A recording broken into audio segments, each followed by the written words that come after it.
Right. Hello, everyone, and happy Monday. Just check my stream is working adequately. Yes, it appears to be. Excellent.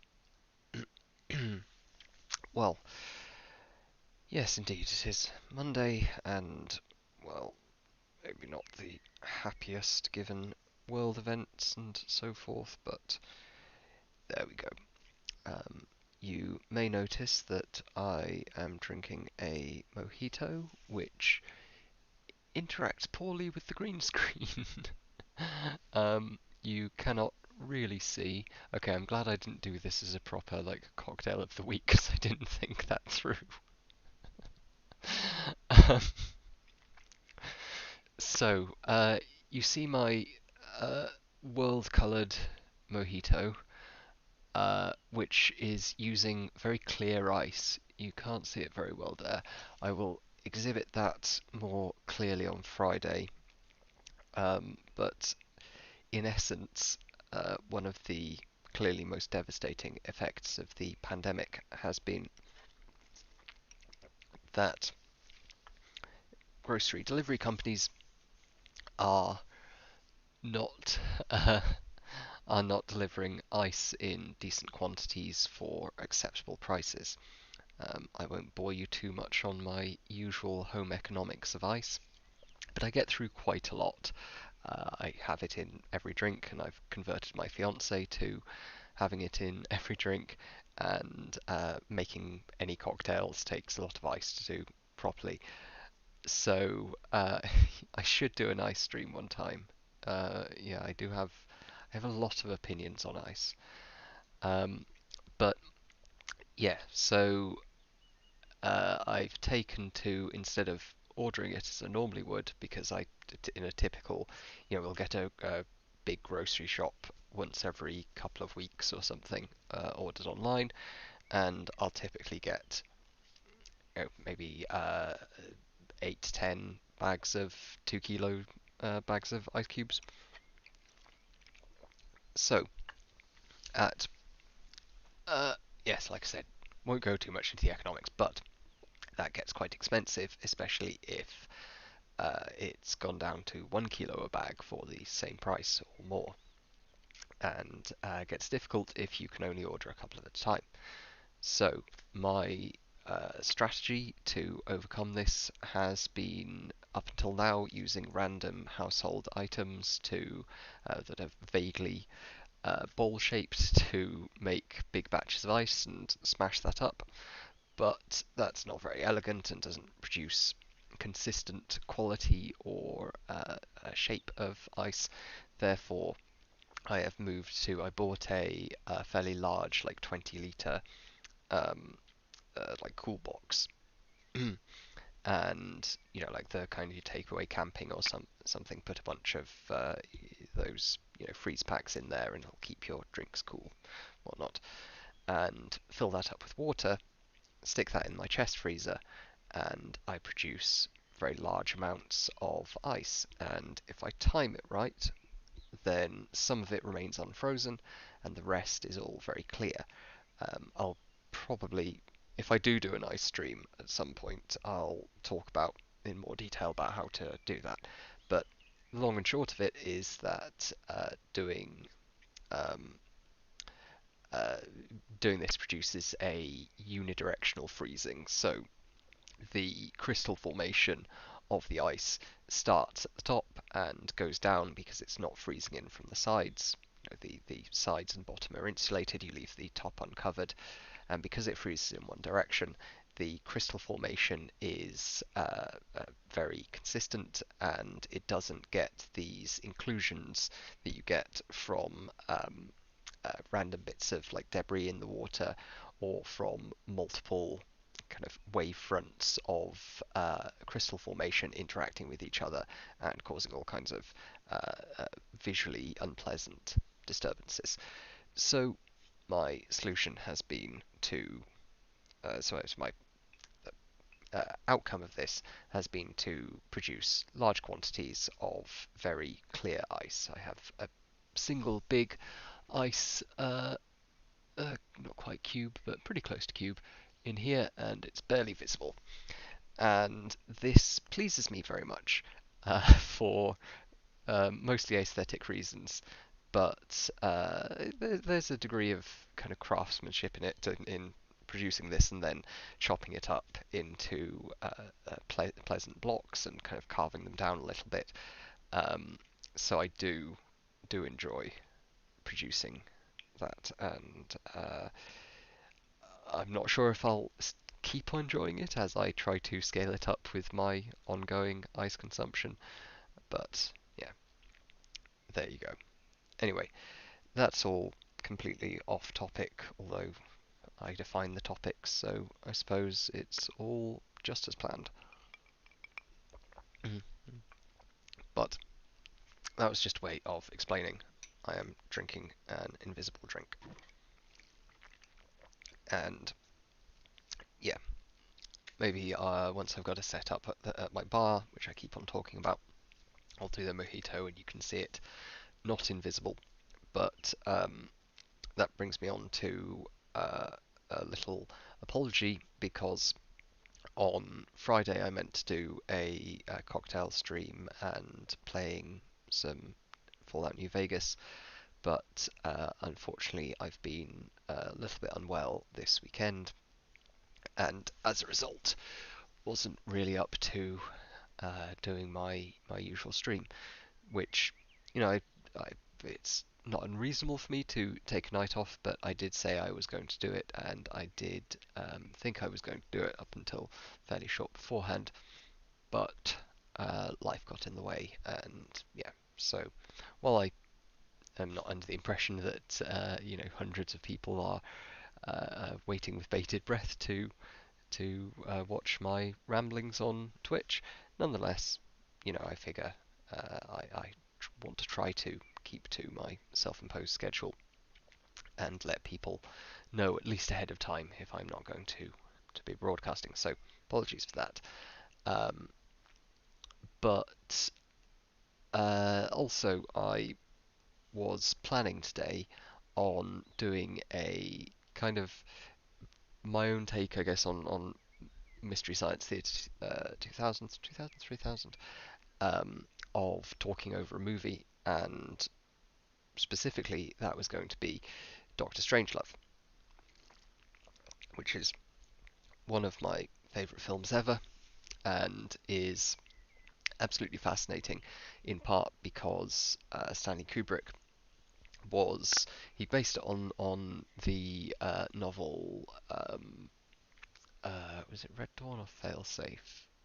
Um, anyway, based it on a novel that had basically the same general story, but was not really satirical and didn't have the same depth as a result of not being as informed by as not, the novel not being as informed as Kubrick was by On Thermonuclear War by Herman Kahn.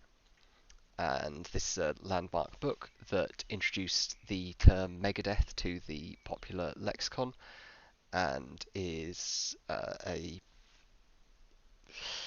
it's a difficult read, but a very important one because it discusses the kind of vast consequences and the differences in consequences between nuclear war and different levels of nuclear war, and very much inspired characters like Buck Churchison, who Herman Kahn kind of inspired both Buck Churchison in terms of the kind of Rand strategizing, and the eponymous Doctor Strangelove himself in terms of the um, kind of cold clinical aspect. Although Doctor Strangelove was also inspired by Edward Teller and who else? A few other John von Neumann, oh, Werner von Braun, of course. That's what I was thinking of, and all the Operation Paperclip guys. Um, and but Herman Kahn and Curtis LeMay were the two main influences for uh, Buck Turgidson. And yeah, so particularly when Buck Turgidson talks about the two uh, bad but nonetheless distinguishable scenarios of 10 million dead and 100 million dead, that's pretty much straight ripped out of On Thermonuclear War.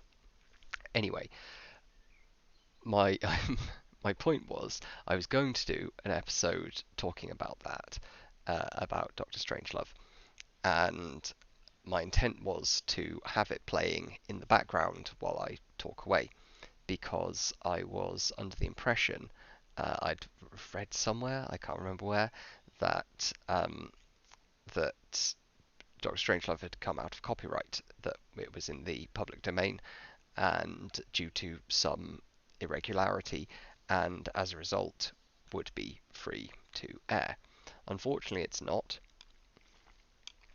Sony still holds the copyright to the film, despite it being published in 1964, more than 50 years ago, 56 years ago, 55 and a half. I think it was published later in the year, but point stands.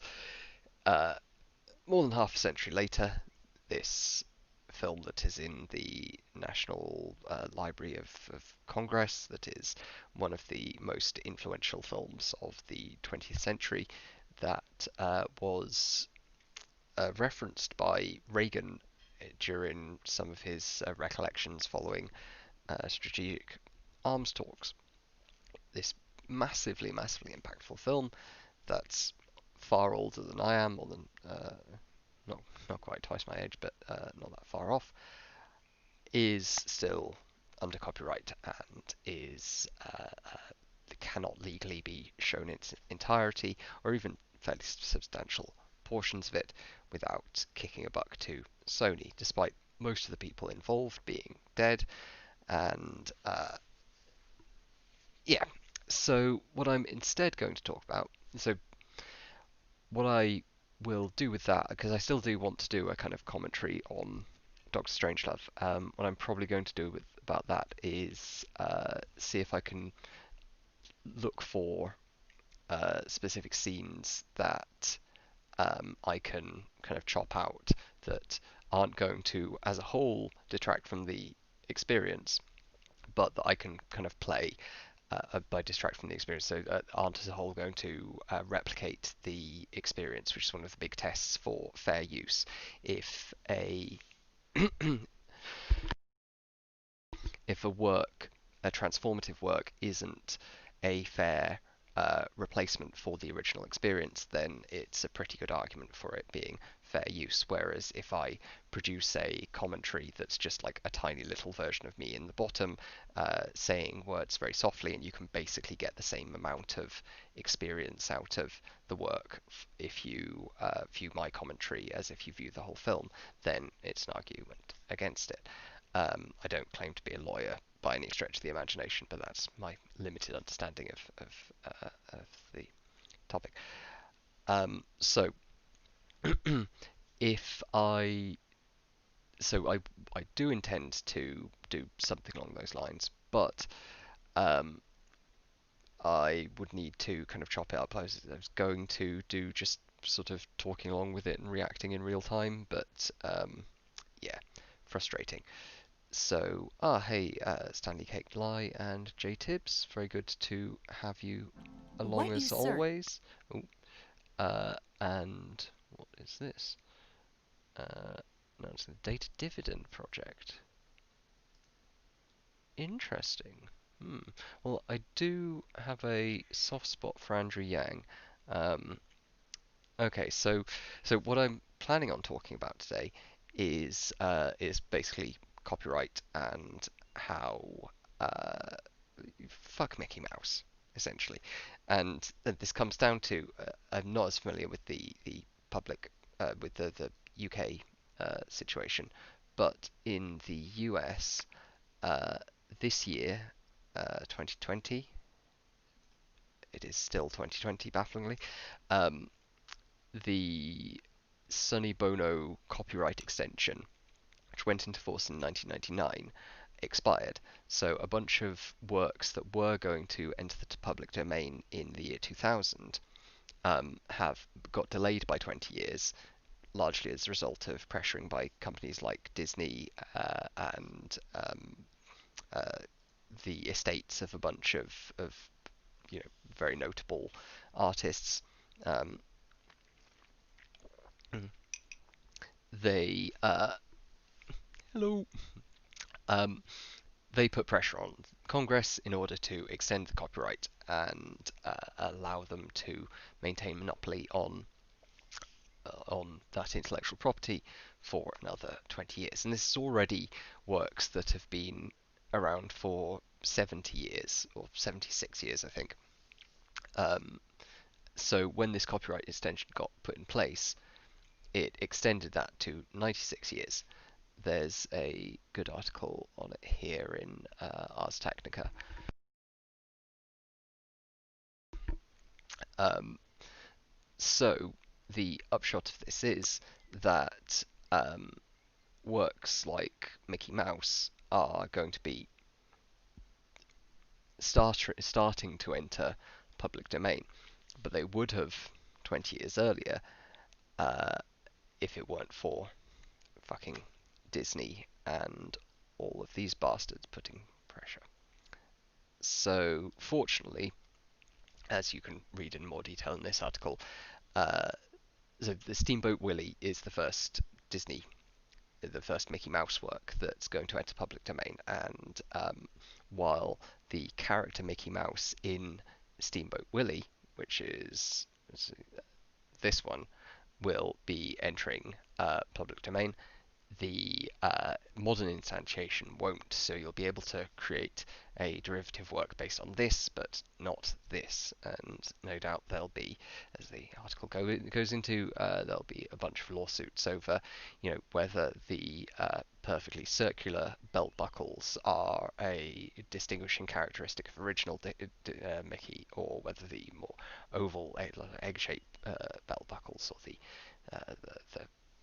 whether he's wearing kid gloves or not, or the shape of the eye, or all these stupid details, will no doubt be argued over incessantly.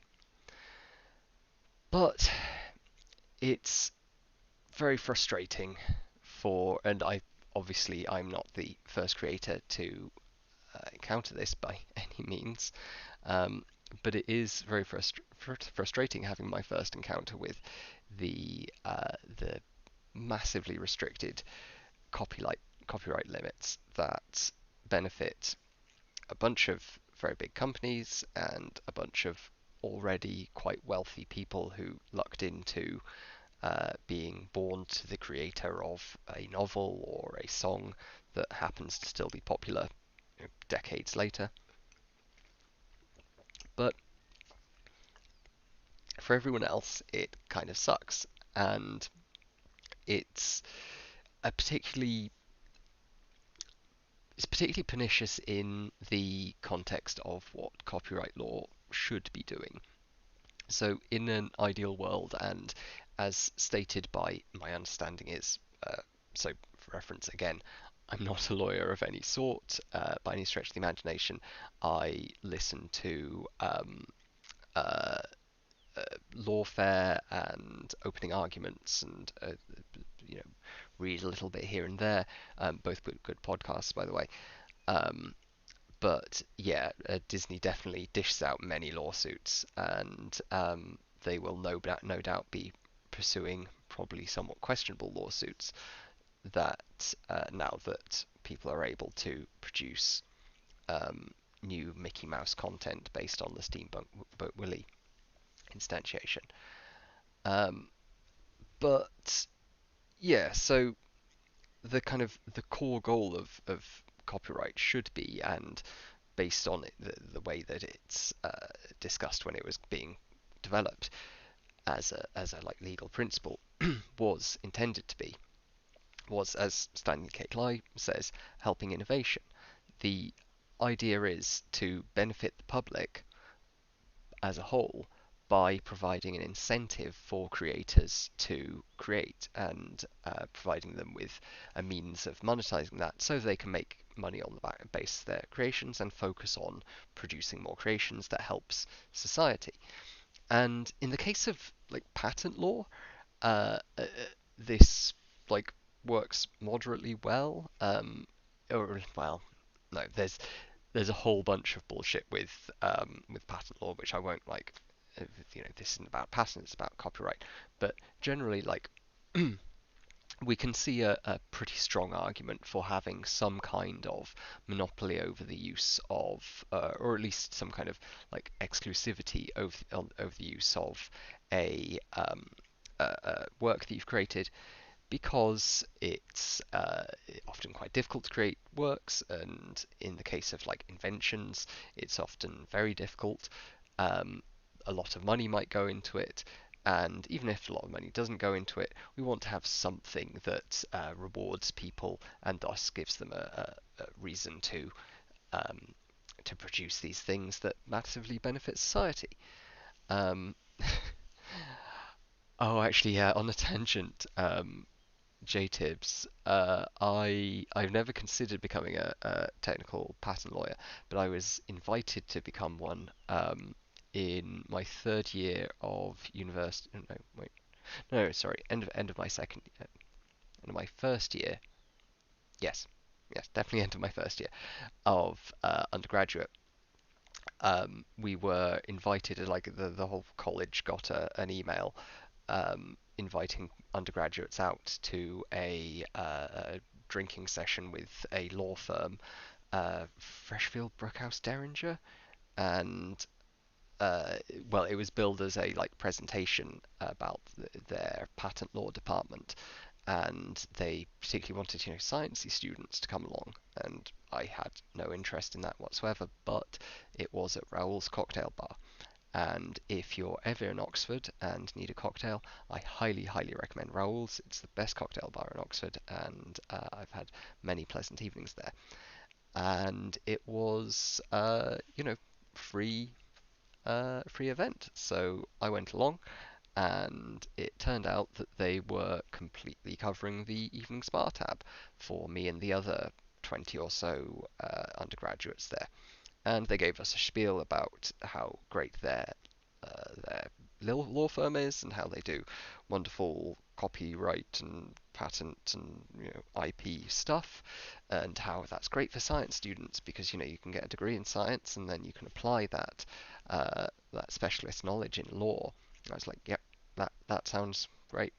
And then the presentation ended, and we spent, between the 20 of us, it was uh, something like I think it was over 1,500 quid. It was a lot of money um, on cocktails because they just kind of let us at the bar, and we went off menu. I at one point I ordered the most expensive drink the barman could make me, which was an old fashioned with a very, very old rum, St. Nicholas Abbey, I think it was. It was very good. Um, and someone ended up ordering pints of margaritas, which, Raoul's makes an excellent margarita. You would be hard pressed to find a better place to order margaritas by the pint. Um, but yeah, so that was fun, and that's my closest brush with actual patent law. So that's about the level of expertise I actually have in intellectual property law. Um, but American patent law and firms for intellectual property used to be very well esteemed for how good the incentives it created and how much it propelled our American growth. Yeah, I can certainly believe that. America has been a hotbed of innovation throughout the 20th century and somewhat today. Um, and yeah, certainly things like Bell Labs and AT&T, they I mean they did get a lot of funding directly from the government, but they also produced a huge amount of wonderful, both some great basic research, but particularly that kind of translational research of bringing technology to the point that it could be marketed unlicensed. That massively expanded the American economy. So, you know, I'm not against intellectual property law as a whole, and certainly in the area that I'm more familiar with, sort of drug development and medical treatment development. It costs sometimes billions of dollars to bring a single drug to market. Certainly, if you're looking at a new system, a new kind of category of drug, or something particularly complex, the the cost of developing the initial candidate molecules to test in clinical trials, and then going through the stage 1 and 2 of clinical trials in which many drugs fail, and then on to stage 3, which in and of itself, stage 3 clinical trials often cost hundreds of millions. It's pretty good reason for there to be some kind of provision so that companies that do invest that massive quantity of capital get some kind of return. Now, is there an alternative way of doing that? Yeah, probably. I've heard some interesting thing about the idea of kind of prizes. So the concept that you have the government or a charitable fund or whatever put out a kind of X Prize style event. So we want a drug that will hit this target in the treatment of X disease, or will reduce malaria infection rates by X percentage, or any kind of quantifiable goal, and then companies vie to produce the best product, and then it gets open licensed so anyone can use it, or any generic manufacturers can make it, and the company gets a big reward. Something like that might well work. But for now, it seems that we need some form of intellectual property. And so Jay Tibbs says, since I have a background in physics AI and a bit in chemistry biology, I liked the diversity project, but dealing with jargon and game playing is the worst. Yeah, I did actually, in my earlier years, I did vaguely consider law for a little while, just because this my bloody, sorry, just getting notifications and whatnot. I did consider law briefly because I do quite like forming arguments and laying out, premises and leading them to a conclusion, that kind of logical um, reasoning. But I don't like the idea of having to. It's not so much I don't like the idea as I'm not very good at uh, getting really enthusiastic about arguing a side that I don't believe in. Like, I certainly believe in the value of producing steel men and trying to pass an ideological Turing test, being able to understand your opponent's point of view and be able to present their argument. But uh, I just find it really dispiriting arguing for something that I don't believe, and at least arguing like sincerely, not just kind of trying to present the counter argument. And um, also, of course, most law is really boring, but that's like something for most professions. Um, anyway, so the point of all that is that copyright or intellectual property is valuable and is probably an important area of law, and it's useful that it exists, but the idea of maintaining a exclusive license over one's works, and not even one's own works, but one's ancestors' works, or one's company's works, or whatever, for nearly a century after publication, just seems ridiculous given how small a percentage of works across all media are actually producing any meaningful revenue at that point. And yes, of course, there's going to be losers if you change that system. Actually, I should bring up uh, Tom Scott. Is it Tom Scott? I forget his bloody name. Um, Uh,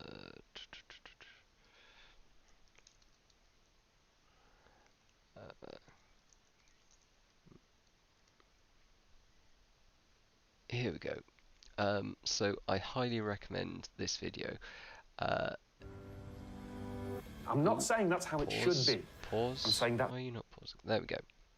Okay, so it's long, 42 minutes, but it is a very interesting, in-depth explanation of why, well, as you can see from the title, why it isn't that the YouTube copyright detection system is fundamentally flawed. And indeed, I came across this not too long ago.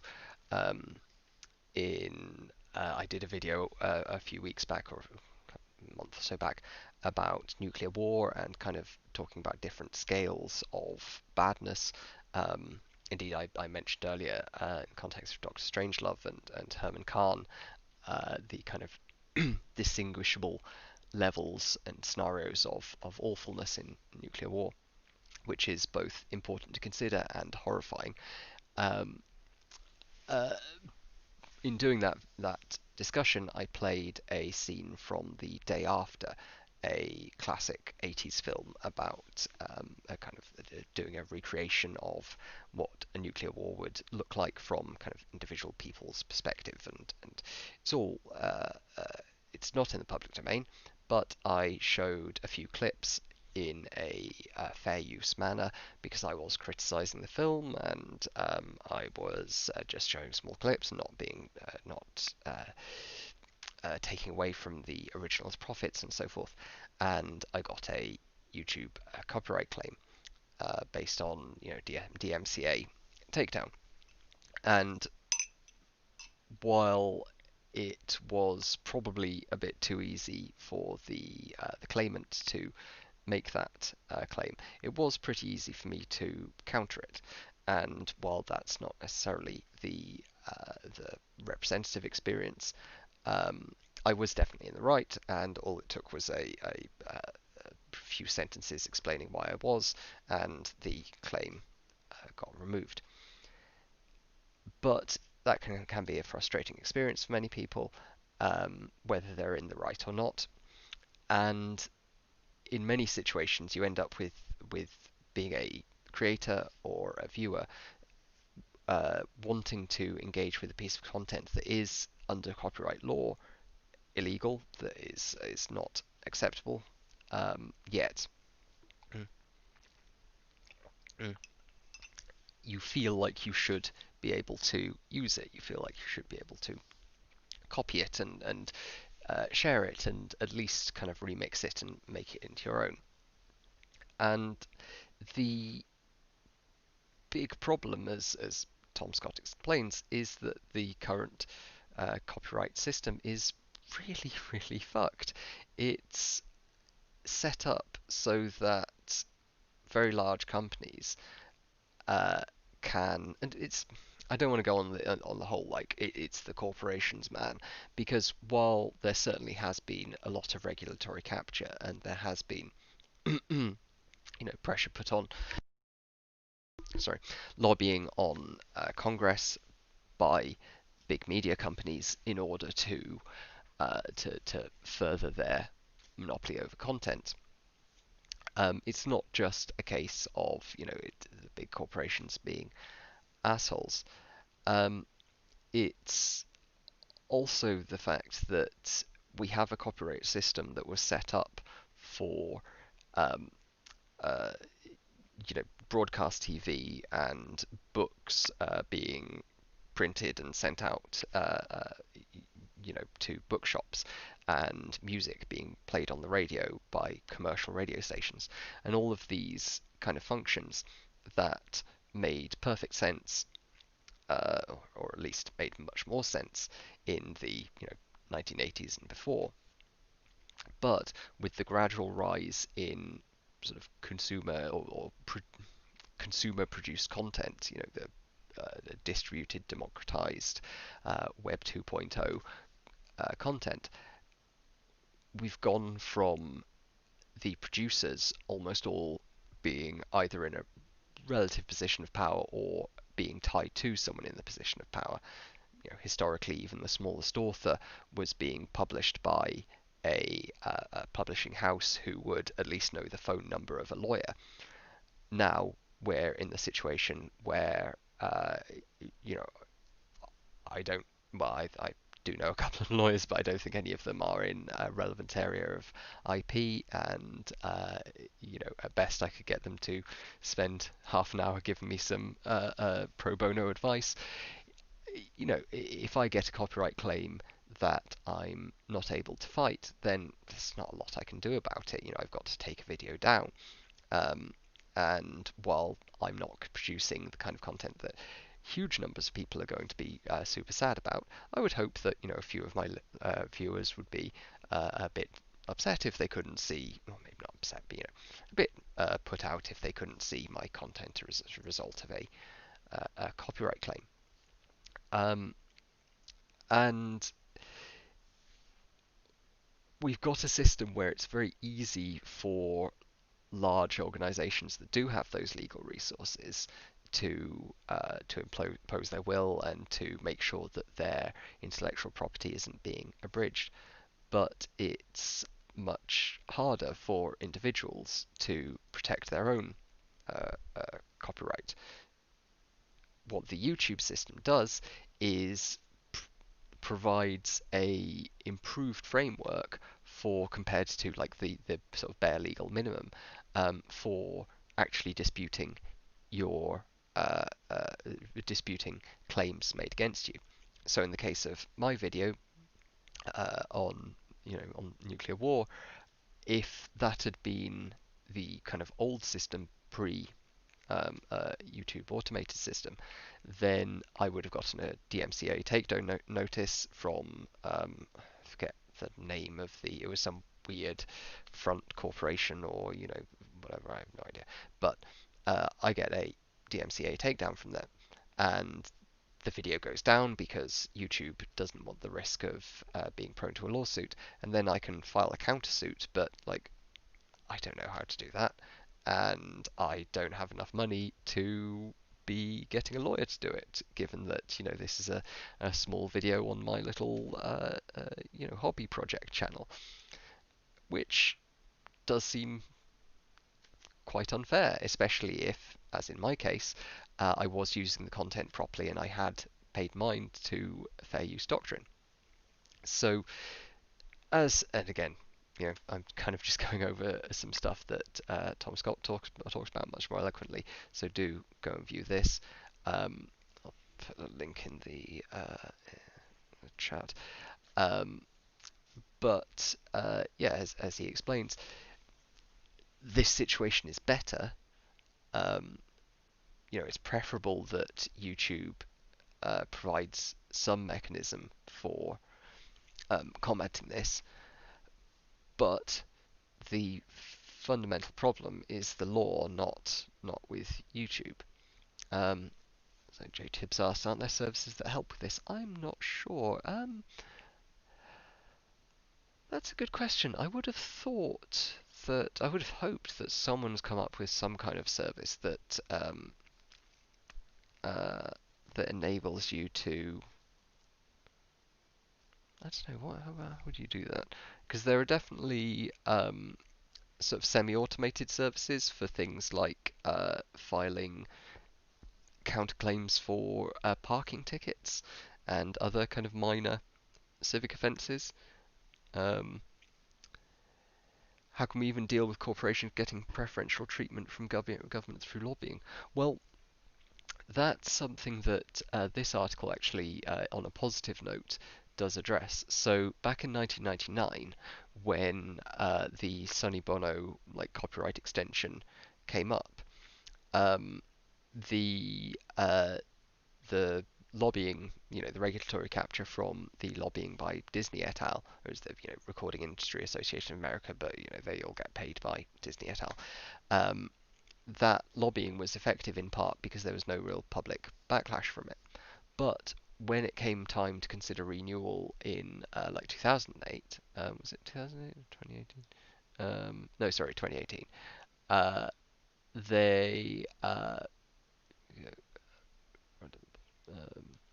yeah, so uh, the the recording industry lobbying groups considered trying to get another extension, but decided not to, probably and seemingly because the public backlash against it would have been so much greater this time, with the fairly strong kind of online position that internet freedom is good. There's been much more opposition to even relatively mild, by kind of historical standards, um, extensions to copyright, uh, uh, like the EU's the meme ban law, which per my understanding, and I'm not, again, not very much not an expert, per my understanding wasn't like too bad. Probably, its actual consequences probably wouldn't be not that bad, but it got very strong opposition, and quite rightly so. I'm very glad that a um, there's a lobby actually defending the rights of, or the interests at least of kind of small creators and the general public, in viewing this kind of content. But um, that wasn't present historically. So yeah, that's my understanding of why, of how we can deal with it, is organize, get on Reddit or Twitter or whatnot, and write to your congressman or MP or whoever, um, and like make it be known that people want their content. Um, so J Tibbs, I know AI can be, yeah. So the AI in law, the traffic ticket thing, um, uh, is a AI based, machine learning based platform, and yeah, I would pay for that. How much would I pay though? Uh, so currently I wouldn't pay very much, because a I know enough about fair use law and so forth that I don't really, I produce content that I'm reasonably confident is within the legal boundaries, and B, I don't produce like enough or make enough money off this content that it's as valuable to me. But for someone who's a yeah, yeah, that's a good idea. So I was about to say, for someone who's a substantial content producer, I imagine they'd pay quite a lot. I know, particularly in the case of, if you get a copyright claim against your content for in the first 24, 48 hours or whatever after publishing it, that can hugely dent your metrics, because you don't get that initial kind of boost to your like ratio or whatever. Um,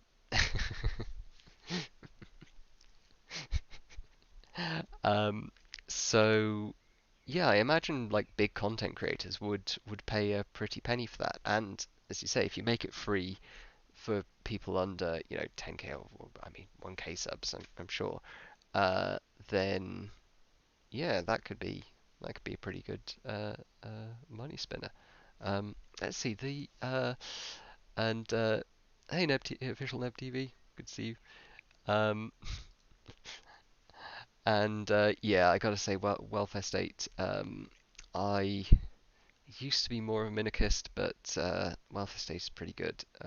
Social libertarianism is fairly compelling. I'm somewhere in that. Uh, Zoom in on the article. Yes, this is yeah, rules is great. So this is the article I was talking about. Mickey Mouse will be in the public domain soon on Ars Technica, um, and Google. So I was going to look for.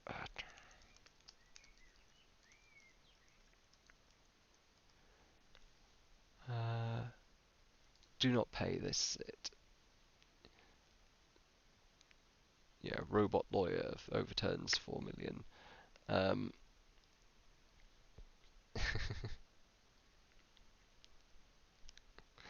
um, yeah, like I don't know where I am politically exactly these days, but I would generally say uh, I would generally say that we should try to keep the power of government small. I don't care so much about the size in and of itself. Um, it's the ability to do bad things. Um, thank you, Neb. I think that's the first time my viewers have called me daddy, so keep it up, I guess.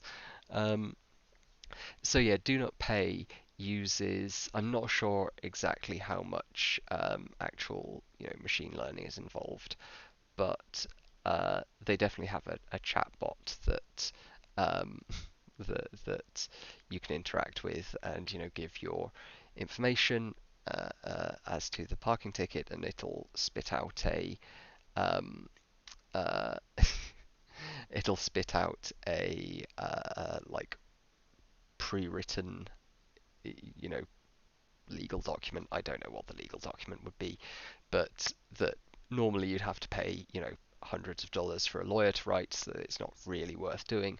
But with this, I can't remember what their payment scheme is, but it's a very, comparatively reasonable cost. So yeah, if someone could create similar thing for copyright claims, that would be great. And I guess in a way, that's what Google has kind of tried to do with their easy claim system. Um, we need to raise up great fathers more. Yeah, I like to be a smart, sensitive man. That's something that I'm generally going for. And I'm probably never going to have uh, I'm probably never going to have kids of my own in the house. So yeah, if I can raise some internet kids, that would be great. Um, but yeah, so I think that's a good system. And if we can make something similar, I don't have the expertise to do that by any means. Um, but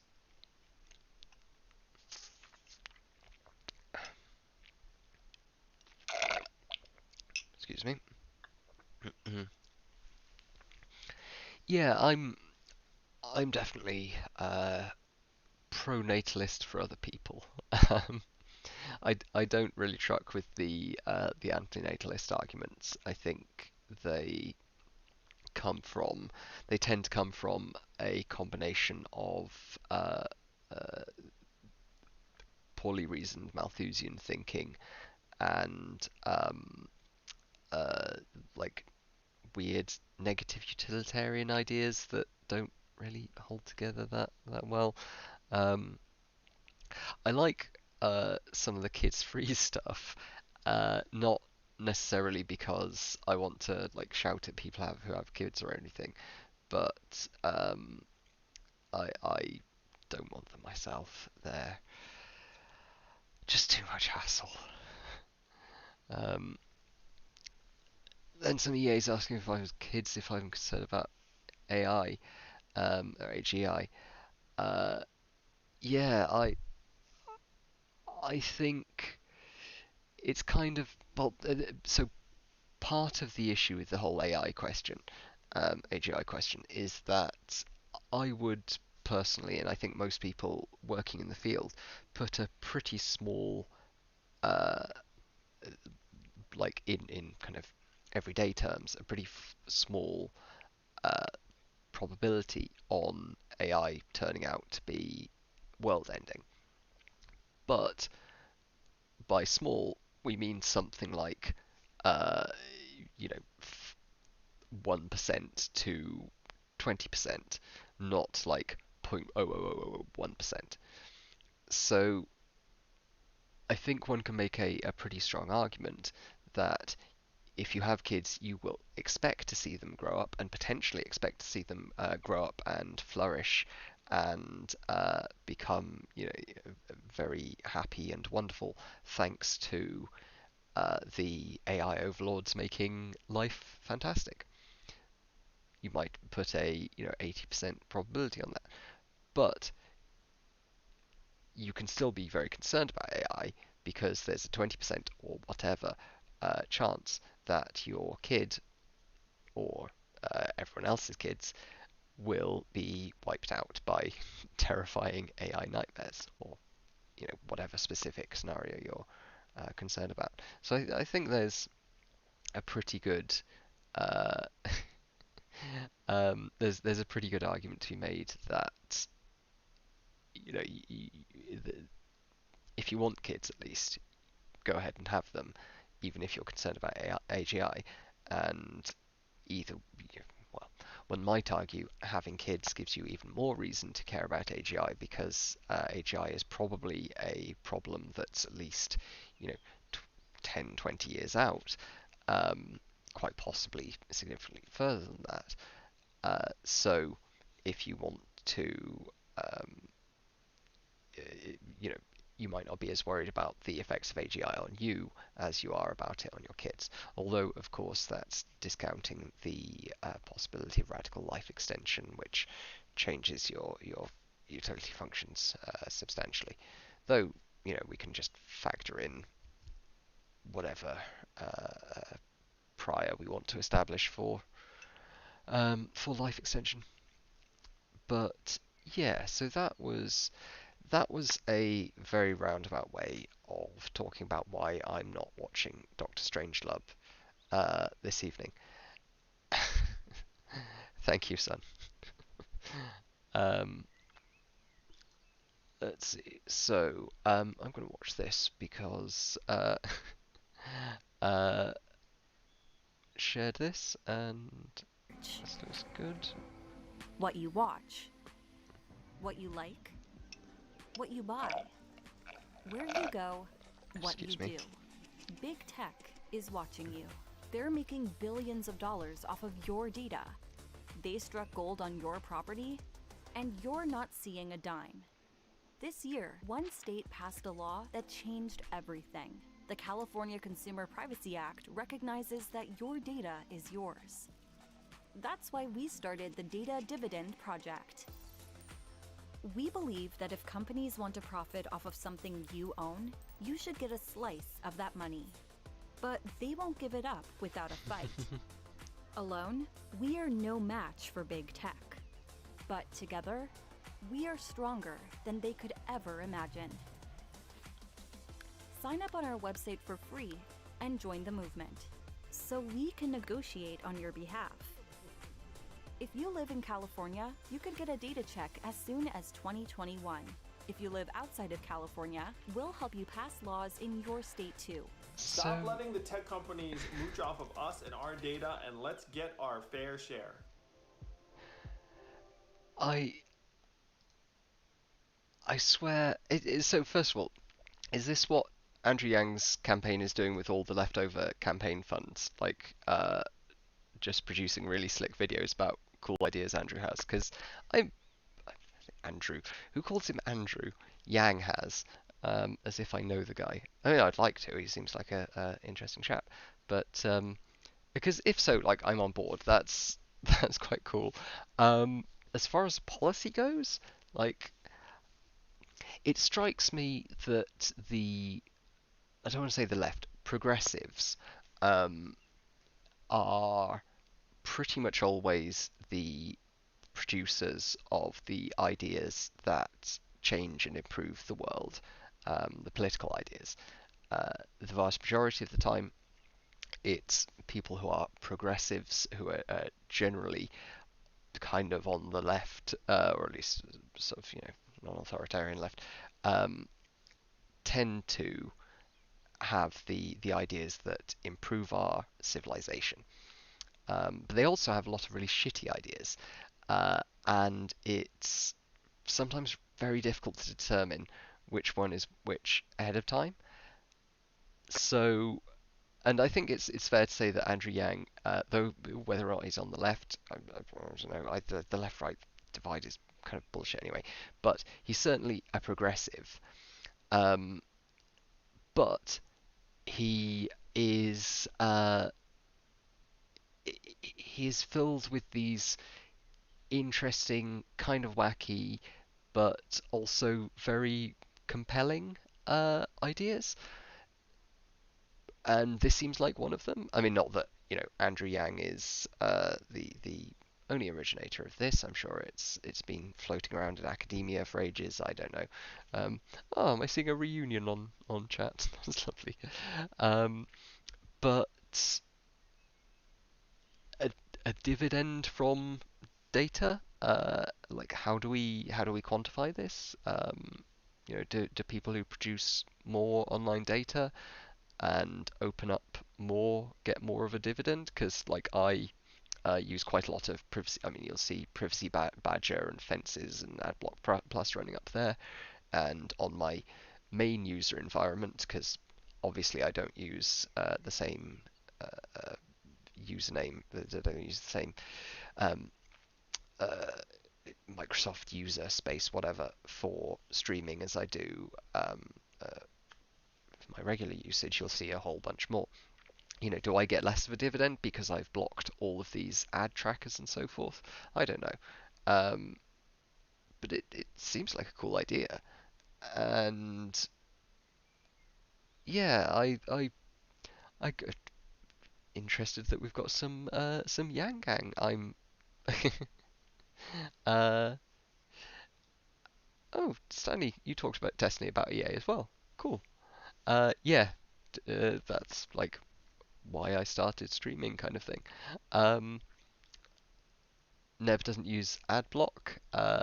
So my take on ads is um, that or the ad blocking is that I don't like in principle mind hugely having ads shown to me.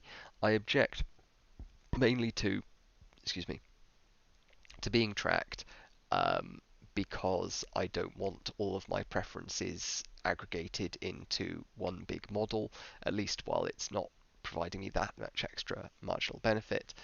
And uh, I particularly that I can like live with if there's more benefit, but I see risks in the future that do give me concerns. Um, and though I do recognise that I'm somewhat free riding there because Google gets a lot of value from being able to put together all of that data, and I kind of block some of their ability to do that. They probably wouldn't have as much money and be able to develop as many products if I didn't, if everyone blocked in the same way that I do. But yeah, so I admit I'm free riding somewhat. But my main concern is the security vulnerabilities of ads. There have just been so many breaches of there were so many malware exploits introduced via sloppy code on embedded adverts that until that gets cleared up a lot more, I have no problem just blocking all the fucking ads. And I'm willing to pay uh, for a higher quality service without ads. I don't currently have YouTube Premium, which kind of undermines my argument. I did, but I had to cost cut because boring finance stuff. Um, but yeah, I haven't encountered the data dividend before. But as a like general um, as a general what do those malware breaches look like? Well, um, you so each ad is generally in like a container separated from the web page, and if someone is able to get the server that produces the content for those containers, if someone's able to interfere with that using one of like various different types of attacks, then they can inject malicious code that'll get your browser to connect to a website that'll download unpleasant plugins or executables or whatever, and can slurp up information. I mean, plus there's the fact that like some of the content providers for ad networks aren't exactly super reputable themselves, and will gather up all of your data and sell it to people who maybe you didn't want it being sold to. So overall, I'm a bit down on ads, though. Like I say, I will generally pay for a service uh, when it provides shit without ads. I mean, yeah, I'm like I say, admitting that I free ride a bit here. Um, it's I would like to. Oh, received 100 messages today with recent chat. Why is that popping up? Is that I don't know. Oh, that's just popping up. Anyway, um, but yeah, so um, so I don't know. It's not the well. I guess I just don't care that much about very minimal free rider problems. Um,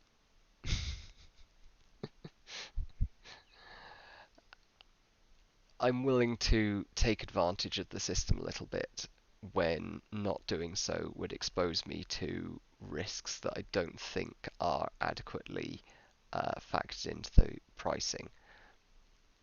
Though I suppose one could make the argument that Google um, provides quite a large value of service. Though I suppose we have to compare it to the marginal value compared to a free or a relatively safe search engine like DuckDuckGo that doesn't use the same kind of advertising. Hmm. Need to put more thought into the ethics of this. Though actually, I think there's a. Let's read practical ethics. I swear there was a. Here we go. Okay, so if you won't listen to me, um, oh no, I didn't see Will McCaskill's take on this. I'm searching off screen. I have um, two screens. Um, but yeah,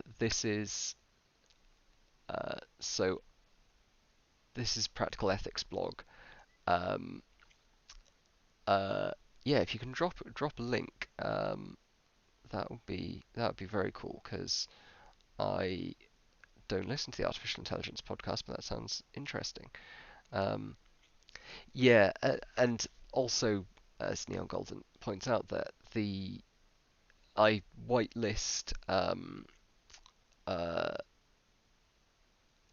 like most text adverts because I don't really mind the Google AdWords. That's fine. I whitelist the AdWords content. Um, in this context, Will McCaskill, Professor Will McCaskill now, who is a professor at Oxford of practical ethics, and he's a thoroughly interesting chap who was one of the founders of the Centre for Effective Altruism and Giving What We Can, and he's one of the most prominent effective altruists. Um, he wrote Doing Good Better, which ironically I think I've given away all my copies. Um, and yeah, he's pretty much EA it's not massive in the UK, but it's increasing in popularity, and it's quite popular in a few specific cities more than sort of broadly. So it's very popular at Oxford and in a few universities in London and Stanford and like MIT I think has a decent EA community. Generally, like the whole Silicon Valley area loves it. Um, well, in that case, Neb, you should yeah, Bay Area uh, adores it. But in that case, Neb, you should spread the good word. Set up your own chapter. There's lots of resources to help you, and yeah, spread the good word of well, I don't want to say utilitarianism because it's GoFundMe to move to the Bay Area. Yeah, that's not the probably not going to be the highest impact use of money, because God, fucking rent in San Francisco is absurd. Um, let's see. So this is it's a little bit long for me to just listen to the whole thing, but um, I should uh, let's The just following is listen a to that a little conversation bit. with William McCaskill. He's a Oh, a philosopher, bit on the long ethicist, and reflection. one of the Reflection. Right, originators of let's. the effective. Jumping on effective altruism for a second. So much of that internet content is funded by advertisements. Just in the context of effective altruism, we're talking about the richest companies in the Yes. world. They're funded by advertisements essentially. Google, that's Some their primary people. source of income. Do you see that as? Do you have any criticism of that source of income? Do you see that source of money as a potentially powerful source of money that could be used? Well, certainly can be used for good, but is there something bad about that source of money? I think there's significant worries with it where it means that the incentives of the company might be quite misaligned with, making people's lives better. Where, again, perhaps the incentives are towards increasing drama and debate on your social media feed, in order that more people are going to be engaged, perhaps kind of compulsively involved with the platform. Whereas there are other business models, like having an opt-in subscription service, where perhaps they have other issues, but there's much more of a incentive to provide a product that its users are just like really wanting. Because now I'm paying for this product, I'm paying for this thing that I want to buy, rather than I'm trying to use this thing and they're trying to get a profit mechanism that is somewhat orthogonal to me actually just wanting to use the product. And so, I mean, in some cases it'll work better than others. I can in theory imagine Facebook having a subscription service, but I think it's unlikely to happen anytime soon. Well, it's interesting. It's weird now that you bring it up that it's unlikely. Because, for example, I pay I think $10 a month for YouTube Red, Mm-hmm. So this and this raises a question I think about kind of how do we get these tools accessible to as wide a population as possible? Because if we move to a subscription only model, then a lot of things that are currently free at the point of use would be inaccessible to poorer people. But with the current model, some of that accessibility comes at the price of predatory behavior. So, like if we look at uh, the proliferation of Facebook usage in the Philippines, the Philippines has seen massive disinformation campaigns by President Duterte and his party in order to essentially do what Trump is doing, but on I hate using the like on steroids cliche, but on overclocked, because like steroids they beat your immune system down and they do a bunch of different things depending on the steroid that you anyway. Um, so Duterte's using this platform, and partly because it's freely distributed and it is not only freely distributed, but the data rates for it, the mobile data, which is the only way to access the internet for a lot of people in the Philippines, data rates of it are heavily subsidized. So for many people in the Philippines, it's basically the only internet site they use is Facebook and things that Facebook directly links to. So it's become a hugely powerful platform because of its kind of inclusivity and its accessibility to impoverished people. It's become a hugely powerful platform for authoritarian. I mean, Duterte's basically a dictator at this point, for an authoritarian strongman at least, to tighten his grip on the reins of power. Um, I'm going to let Will talk That's, because and I don't think he's I get it smarter much than me. for that, except just so no ads. Yeah. But in general, it's just a slightly better experience. And I would gladly. Now I'm not wealthy. In fact, I'm operating very close to $0. But I would pay $10 a month to Facebook and $10 a month to Twitter Yeah.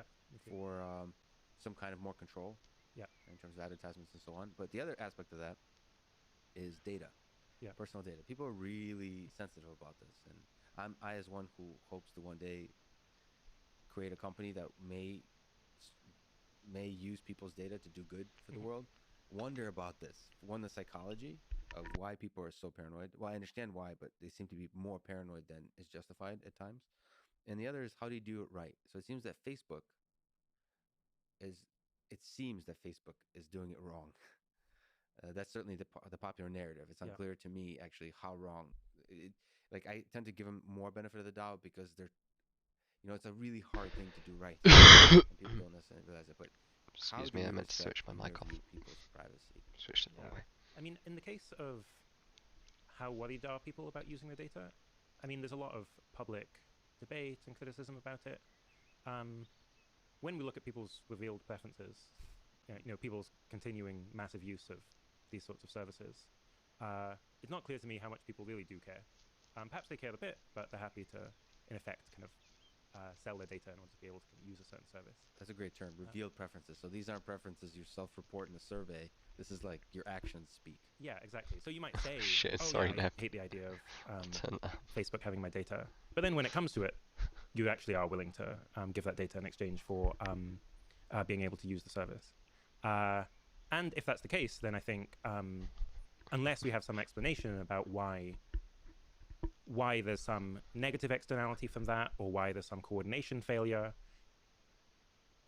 or if there's something that consumers are just really misled about, where they don't realize why giving away data like this is a really bad thing to do, then ultimately I kind of want to respect people's preferences. They can give away their data if they want. I think there's a big difference between companies' use of data and governments having data, where looking at the track record of history, governments knowing a lot about their people can be very bad if the government chooses to do bad things with it, and that's more worrying, I think. So let's jump into it a little bit. Most people know. So yeah, I won't listen to the whole thing right now because I don't want to take away from Lex Fridman's his copyright. Um, though this is definitely going to be something I'm going to watch back. Um, so when it comes to the like monopoly argument, I don't. Oh no, is it not very good, the rest of it? Uh, but yeah, when it comes to like the monopoly argument, so the kind of argument that Facebook um, uh, uh, or Twitter or whatever has um, the such a commanding market position that it can't that it has a special duty to provide kind of equal access uh, or whatnot. Sorry, no, I'm mischaracterizing your position. Um, so Facebook has a monopoly, um, so that it's more difficult. Bleh.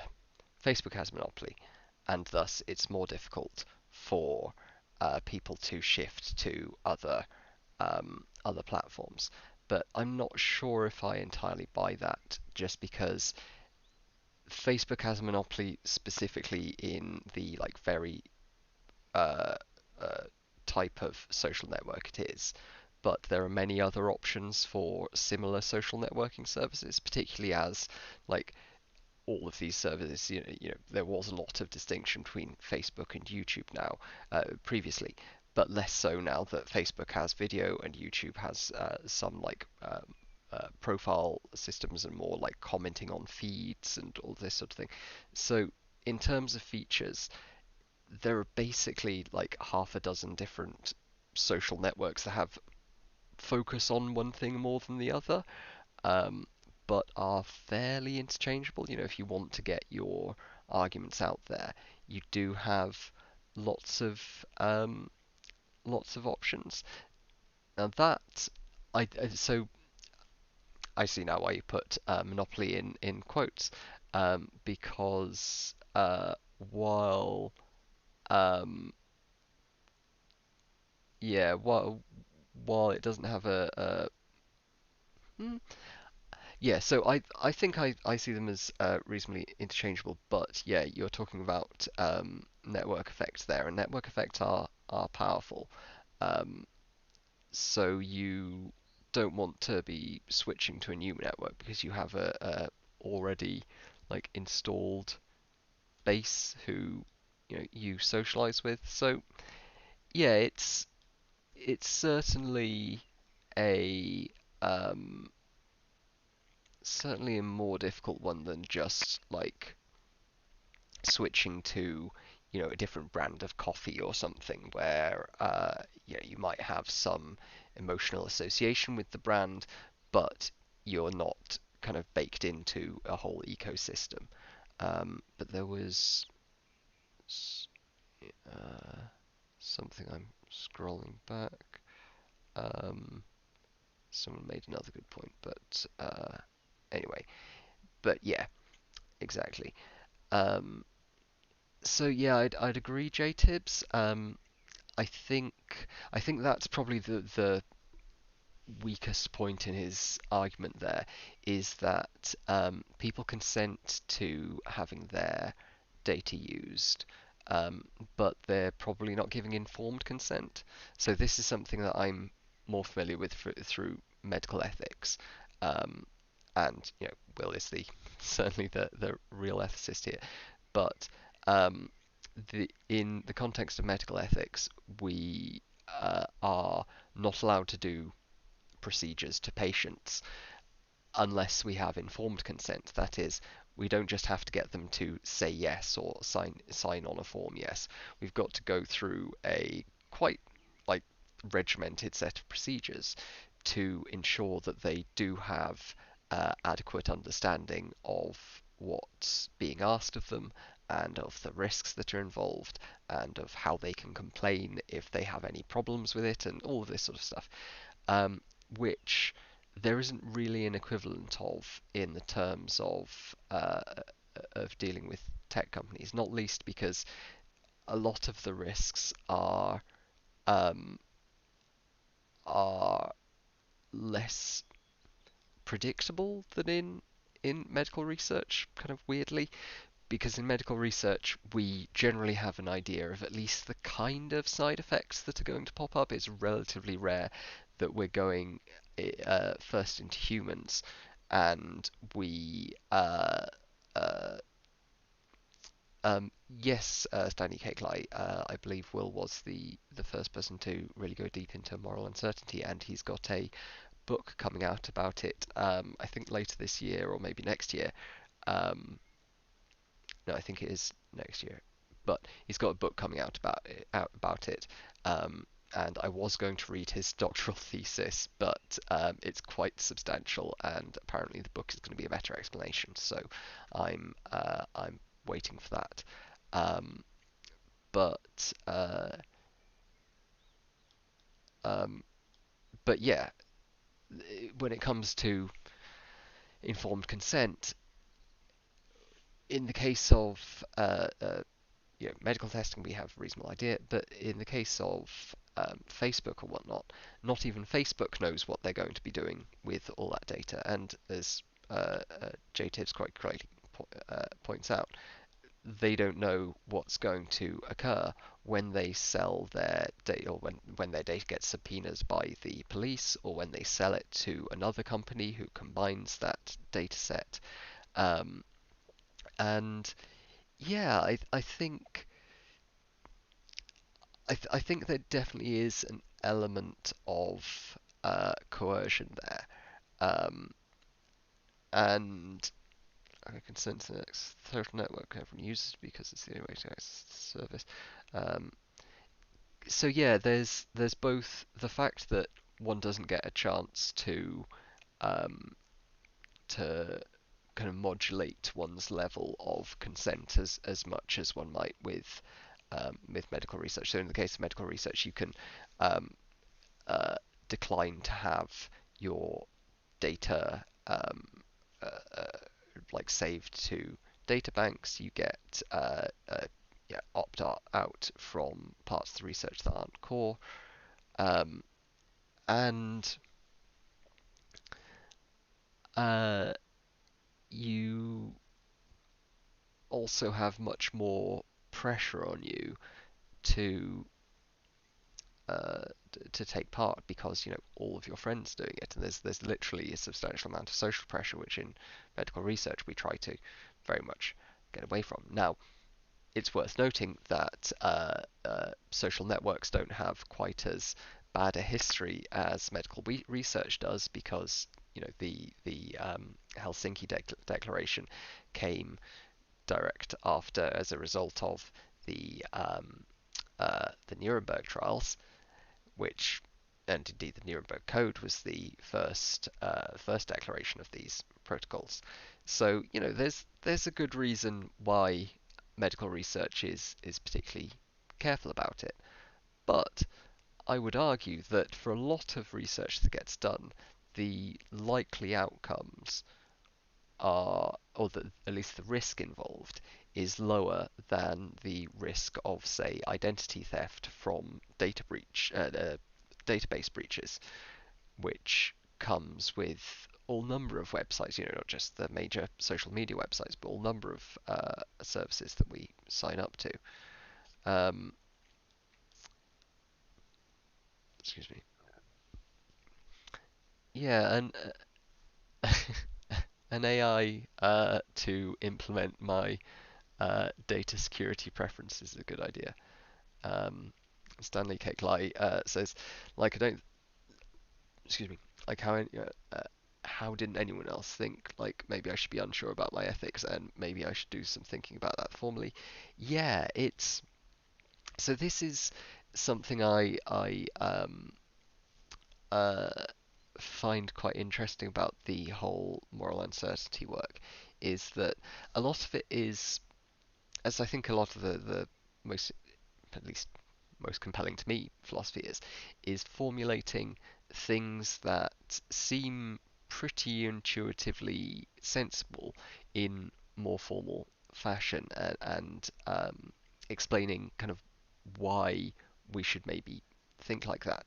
So it's something generally that I find compelling about effective altruism because it seems fairly kind of natural to me that we should be weighing up and rationally calculating the expected value of different outcomes in order to achieve the most good. But similarly, the idea that maybe we should, take a few ideas from Kant and a few ideas from Mill and kind of try to judge the best thing we can do on the basis of that. That's pretty much something that normal people and in practice a lot of philosophers have been doing for a long time. But Will and Toby Ord's work has been, I think, very effective, at least the bits I've read of it, at teasing out how we can do this in a more rigorous manner and why it might be sensible to think like this. Um, so yeah, right. Um, okay. Sorry, folks. I just gonna. No, that's fine. Levels and such. And yeah, uh, yeah, yeah. Sorry, I always brain fart. I'm bad at like switching between things. This is something I'll have to have to improve as I continue streaming, or perhaps I'll just continue being a bumbling fool, and you can all seek amusement in my inability to switch between. Um, Open Borders. Oh, is that uh, the Brian Kaplan and Zach Wiener book? Because I really need to buy that. Because Zach Wiener or Zach Wiener Smith. I can't remember his real name. Probably Wiener Smith. I don't know. Anyway, um, he is generally wonderful and does some fantastic comics. In fact, that reminds me of it's probably well, it's not really out of date.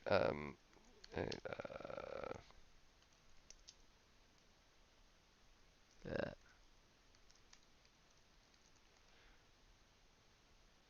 uh, let's see. Oh, there we go. That was the yeah.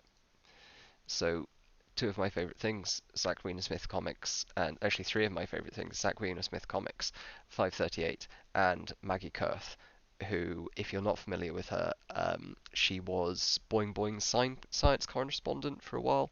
If you're not familiar with Boing Boing, you're probably too young or not on the internet enough, or both. Uh, Anyway, so she's a fantastic science writer. She has been hired by 538, which pleased me greatly because she does some great science writing for them now. And they got Zach Wiener Smith to make a comic about pandemic modeling, and it's very much based in reality and based in serious science, while also having Mr. Wienersmith's trademark um, style and humor.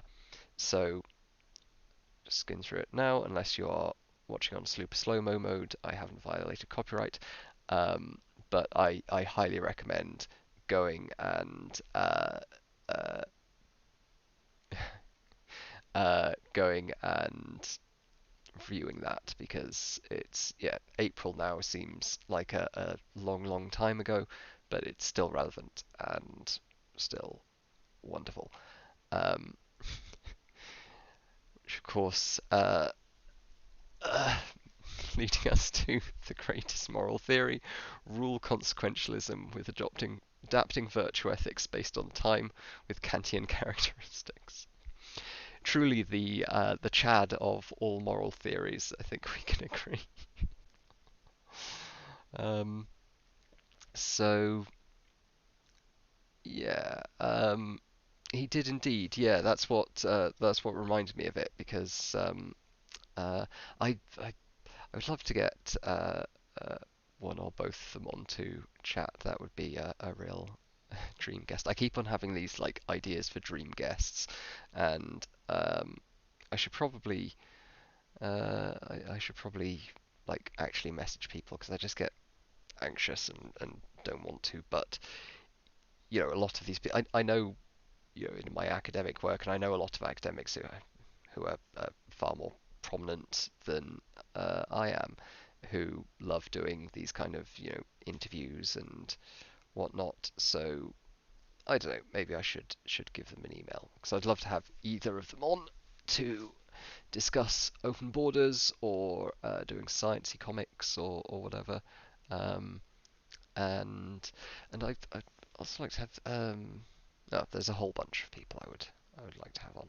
Um, Incidentally, if any of my viewers have an in with interesting people, do feel free to send me uh, their or put me in contact with them. I would actually encourage that because I'm looking to have lots of intriguing conversations with whoever.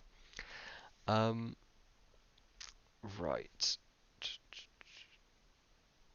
Okay. Um, I I think I'm going to wrap it up there. I was going to do a bit of a rant about disability stuff, but I don't know. Uh, what are you doing to grow your channel, by the way, besides putting up YouTube videos? Not a lot. I'm very bad at self-promotion. I do have a Facebook group and now my Discord, which ooh, if I do, does this work? Oh yes, did I program that correctly? There we go. Okay, so I don't know why that has a dollar in front of it, but the Discord one's working all right. So yeah, I now have these things. Um, did I do a Facebook one? I don't know. Anyway, um, but yeah, so I'm not really. I should. I occasionally post on a subreddit or something, but well, this kind of goes in with the disability stuff I was going to rant about. Over the last couple of weeks, my mental state has been a little bit rubbish, and last weekend it was, or this weekend just gone, it's been quite bad. Um, I'm doing all right now, but it's the combination of physical problems and psychological problems has been kicking my ass a bit, and um, goes in waves. Um, and yeah, I've just not had much energy for doing much beyond the core like broadcasting aspect of this. So hopefully I'll get a bit of a uh, revitalization and get a bit more energy for kind of spreading, um, self-publicizing. But yeah, I always feel really weird. Like I don't mind putting my work out there. I don't mind like producing. That's fine. Um, but like spreading word about my work is always just very uncomfortable. Like I don't want to intrude upon other people's space and like start shouting about my thing. Um, so yeah, I should try to get over that a bit because one of my more successful YouTube videos was the JCPOA rant about the Iran deal, which I posted on the neoliberal subreddit and got there's lots of people making, well, not huge amounts, but several people making nice comments, and I got a few hundred views, and it was all very good. Um, so yeah, maybe I just need to like post stuff more, but uh, certainly if anybody wants to help with you know posting my VODs or in places you think they might be interesting, word of mouth, whatever. But yeah, uh, I'm going to endeavour to do a bit more of myself because I think I don't want to toot my own horn too much, but I have gotten some interesting people to on to talk, and I think I've done some reasonably decent um, content here. So I should. And yeah, I mean, as you say, J Tibbs, uh, it's not actually intruding um, if it's things that people want to see. But yeah, I I had a job in a call center for a while, cold calling people about mobile phone plans, and I was shockingly bad at it because I didn't realize until the time, but until I got the job, but I get very anxious at the thought of intruding upon people. So I ended up doing just about everything possible around the office other than actually making calls. And I got, um, after 6 weeks in the job, I went to the manager's office and basically said, I don't think this is working out particularly well. And they said, no, it's not. And I said, shall I bugger off then? And They probably would have fired me if I hadn't just gone in and asked, offered to resign anyway. But they paid me for 2 months, so I can't complain too much, and I earned enough to build a computer. But yeah, that was not a good job experience. Um, but yeah, no, that is definitely different. And don't get me wrong, I don't hate a publicizing. Hello, I don't hate publicizing my own content quite as much as I did that job. But yeah, am I on the EA Discord? I'm on a few um, uh, Discords related to EA. I think I'm on the should probably. Oh yeah, that is. Well, that's good because that's opened with a private message. So I'm glad that I have opened that on my other screen. Let's see. I'm in uh, Danker EA memes, EA Corner, and effective altruism enthusiasts. Uh, None of which is particularly big, so I guess I'm not on the proper EA Discord. Is there a proper EA Discord? Um, but yeah, if there is another EA Discord I'm not on that's uh, more active. I don't know. Actually, the EA Corner one is moderately active. I just uh, yeah. Oh, thing before I do go. Um, if you haven't already seen it, last weekend there was not this one just gone, but the one before. Uh, there was the EA Global or EA Hello, EA GX. Global. Oh, sorry. Um, conference, and I think the videos are publicly available now. Oh, EA Corner, yeah, I am on there. Um, I I don't think I've actually posted my stuff on there yet though, so I don't know. Maybe I should. What are you up to? Come on, getting all up in the mint. Um, yes, so they have got the latest stuff up there, and so all of this stuff uploaded. Yeah, from Q&A with Toby Ord onwards. Um, that's all stuff from the conference, and I would highly recommend it. Um, Toby Ord's Q&A was very good. Will McCaskill's talk was obviously interesting. The the Michelle Hutchinson of 88,000 Hours had a very good talk, and she also had a very good talk with me a couple of weeks ago. Um, no, stop scratching at that. What are you doing? Come on, come on. Um, Sorry, my cat is attacking my sofa. Um, so yeah, go view the Centre for Effective Altruism and look at all these interesting talks that were live on the conference, but now anyone can view. So yeah, I think I'm gonna leave it there. Um, I don't have solid plans for Wednesday. Though if you have anything you'd like to see me talk about in future episodes, do post on the Discord or comment or whatever, and I will certainly check all of those.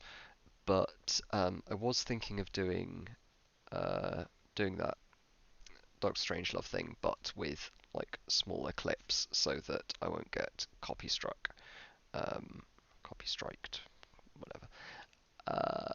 So yeah, not sure. Anyway, but either way, I will be back Wednesday with hopefully some uh, compelling content, and uh, yeah. hopefully I'll be a little bit more lively. Today I'm just a bit like, bleh. But yeah, thank you very much for viewing and listening and uh, perceiving my spiel here. And yeah, thanks, J Tibbs. You have a good day too, and a good day to all of my listeners, watchers, viewers, whether regular or new. I hope you all have a good day yourselves. And let's see if there's any. How do I do? Uh, oh, Geek with Glasses is live. He raided me previously, so let's get him back for that. So Geek with Glasses does a lot of like political commentary, and he's currently playing Valorant. So let's go raid him. So yeah, thanks for watching, and I hope you all have a pleasant uh pleasant week. Ta ta.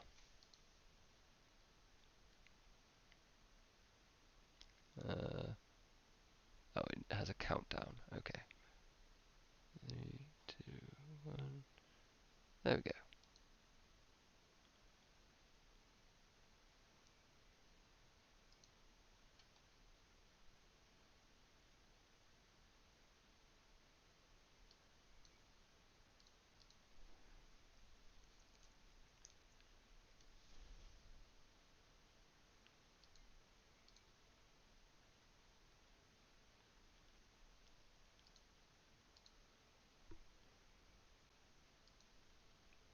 Okay. Am I still? I don't even know if I'm still broadcasting. I've never done this before.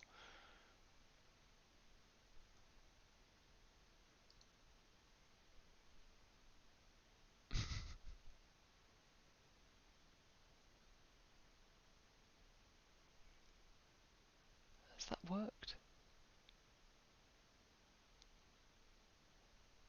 Honestly, I don't know.